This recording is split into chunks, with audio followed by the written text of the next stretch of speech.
I want to leave you first with one of the messages of the report is that you can't go and buy a Tsukuba or a Silicon Valley. You just can't go and copy paste it. And I think a lot of the conversation about innovation ecosystems in developing countries has a little bit of an assumption or a conceit in it that you can just sort of copy paste. You can sort of copy paste an innovation ecosystem.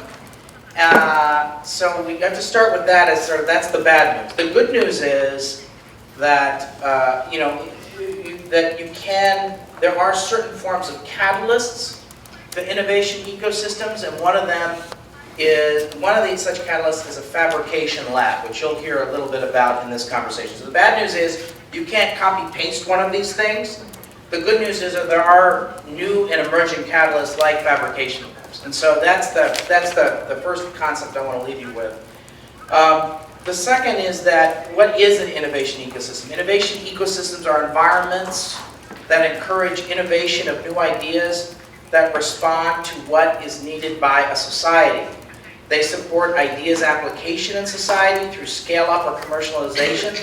I think most importantly, is they involve strong linkages and collaboration.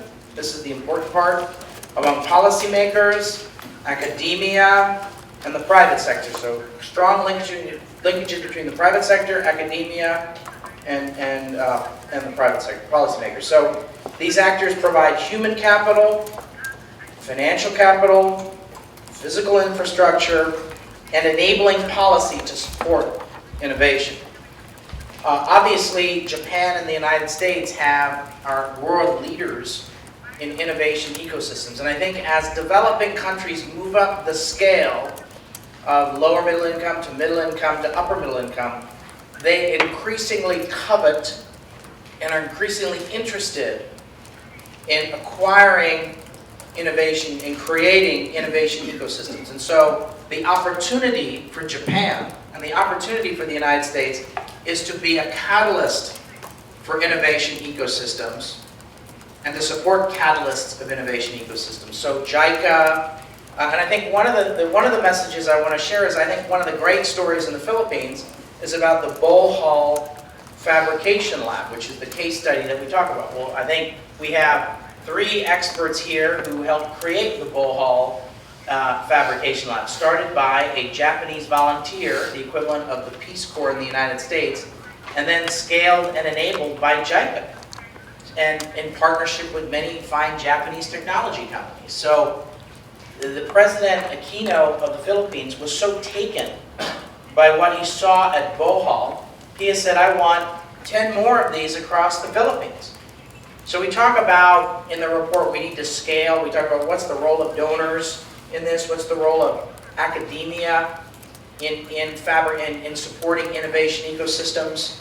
And some of the messages that we have is for developing country governments is to think about mapping local innovation ecosystems, supporting the public provision of technological goods and platforms for innovation, and finally pursuing a combination of approaches that target high-yield economic growth. I think for donors, I think the first is that aid donors need to rethink their role and become catalysts for innovation enabling platforms like Fab Labs.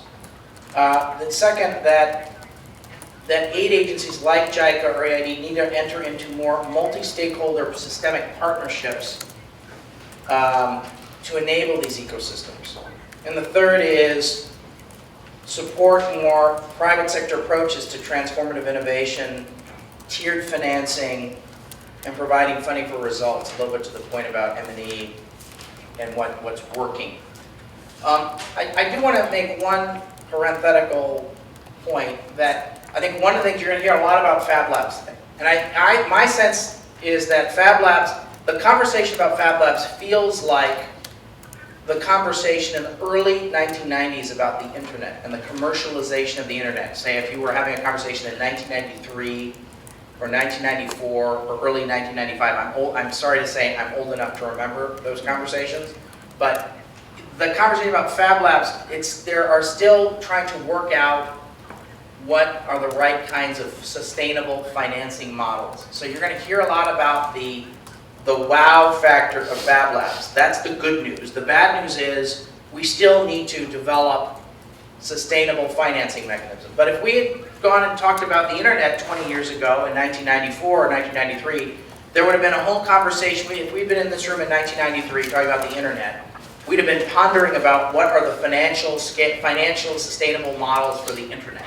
Well, then things like Amazon came along, etc. So I think we just have to be aware that I also think it mimics a little bit the conversation about microfinance in the 1970s and 1980s. We knew that microfinance was going to be a revolution in the developing world. But at the time, it wasn't making any money. But over a period of time, with scale and with sort of new experimentation, a lot of it funded by organizations, whether it's JICA or AID or philanthropy, that various sorts of models emerged. So the same thing's going to happen with Fab Labs. So that's something to watch, that we haven't quite cracked that code. There's different kinds of approaches to Fab Labs that are emerging. But this is one of the challenges that we're going to have to watch for. So why don't I just stop there? Because I think you're going to hear a lot about fabrication labs for the rest of the conversation.